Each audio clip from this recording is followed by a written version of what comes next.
Welcome back to the latest edition of Conference Chatter TV, where after the third week, my upset pick of the week of Hawaii over Colorado did not fare so well, but the other 9 games did. I went 9-1 in week 3 in picking Big 12 games this college football season, and I'm here to reflect and give my thoughts on how that went. So thanks for checking out the latest episode, guys. My name is Eric Sorrentino. I'm the KUSports.com Big 12 blogger, and I have a few thoughts about what went down in week 3 in the Big 12. Let's start with that one game that I missed. It was Colorado 31, Hawaii 13. Looking back at it now, maybe a bad pick, yes, but it looked promising. It was 10-0 Hawaii at the half. Fans at Folsom Field were booing the Buffaloes off the field, and my pick was looking pretty decent. But you have to credit Colorado. In the second half, they really made a concerted effort to run the football. Rodney Stewart, 2 touchdown runs, and both Stewart and Brian Lockridge were over 100 yards rushing. And then Tyler Hansen kind of found his groove as well. Got lucky with that second touchdown pass that was tipped and caught by Scotty McKnight. But hey, sometimes you have to get lucky, and sometimes big plays result from that, and they did there. So Hansen played a lot better in the second half.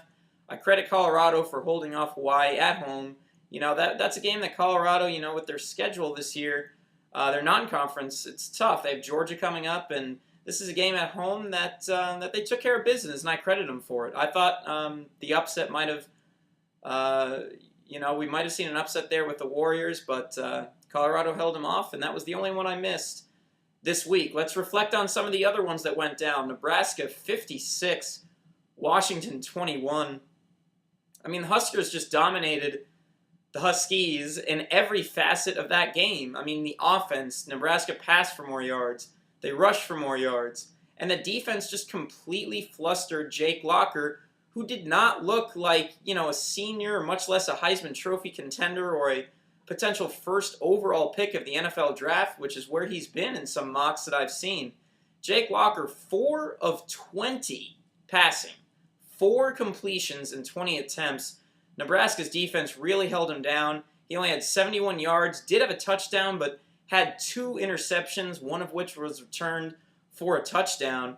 And, you look at this game, and it's just really interesting. You have a redshirt freshman in Taylor Martinez that plays better than a senior in Jake Locker at his own place at Washington. It was just unbelievable. I had a few questions about Martinez before this game, thinking, can he do this every week? Is he going to be able to showcase that dual threat capability each week? And he did. 287 total yards, 4 touchdowns total for Taylor Martinez, who's just ignited a spark in Nebraska that was not there last year in terms of the offense. And Locker had nothing.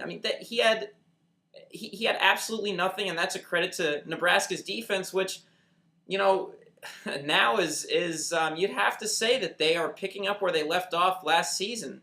I talk about it every week, it seems, something that Nebraska's defense is doing well, and they were sensational. There's just something about Nebraska this year that seems different than it was last year. And Ndamukong Suh, certainly a presence that is missed there in the middle of that defense, but I don't know, through 3 games, it seems like Nebraska's a little bit better than they were last year, and that may be because nobody else is really stepping up and showing dominance like Nebraska, but they've blown out every team they've played, and through 3 weeks, I'd have to say that Nebraska looks like the most impressive team in this conference, more so than Texas, more so than Oklahoma. Things could definitely change, and certainly I picked OU to win the South and to win the Big 12, but Nebraska looks awfully tough, and I think the North is certainly theirs to lose with Missouri playing as lackluster as they did this past weekend. We'll get to that in a minute. But Nebraska looks really good.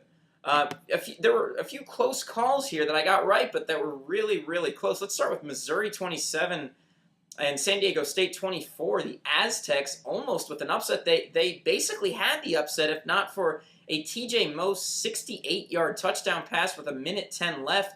That saved the Tigers. That would have been one of the biggest upsets of the season, and who knows what would have happened if that occurred and Missouri just would have fallen that much farther back than Nebraska in the North, but just bailed out at the end, and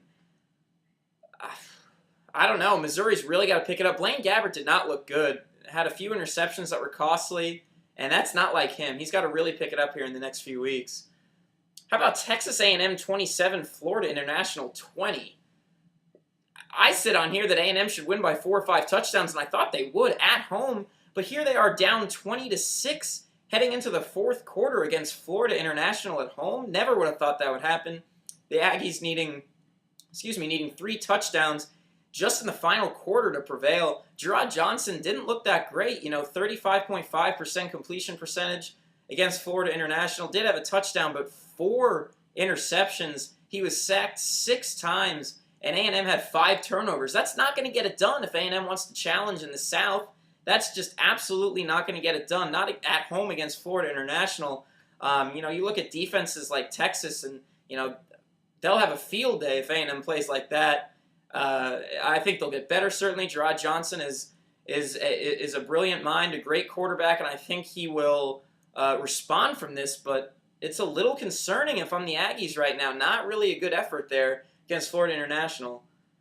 Texas 24, Texas Tech 14. I had UT prevailing in here. How about the defense? Texas's defense is unbelievable. Along with Nebraska, could be considered up there. I think Nebraska's is the best in the Big 12, but Texas's is right there. And I could see arguments for Texas's D being the best in the conference. They're right there with them, holding the Red Raiders to under 150 total yards. Think about that for a second. Under 150 total yards. This is at Lubbock. A team that just runs up the points. I know Mike Leach isn't there anymore, but Tommy Tuberville and Texas Tech have put up points this year. Not the case against UT. That's the first time that's happened to Texas Tech in 20 years that they've been held to 150 total yards. Will Muschamp in Texas. Brilliant, brilliant scheme. And that's how UT is going to win games. We've talked about this on Conference Chatter TV before. Texas is not going to blow people out, but they will hold teams to, Texas Tech to 14 points. That's a victory in itself.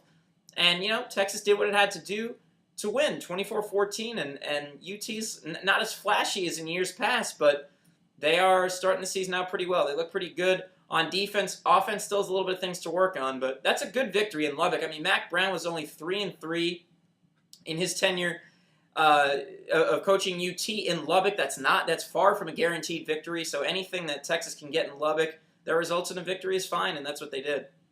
The rest were kind of obvious, although another close call. Oklahoma 27, Air Force 24.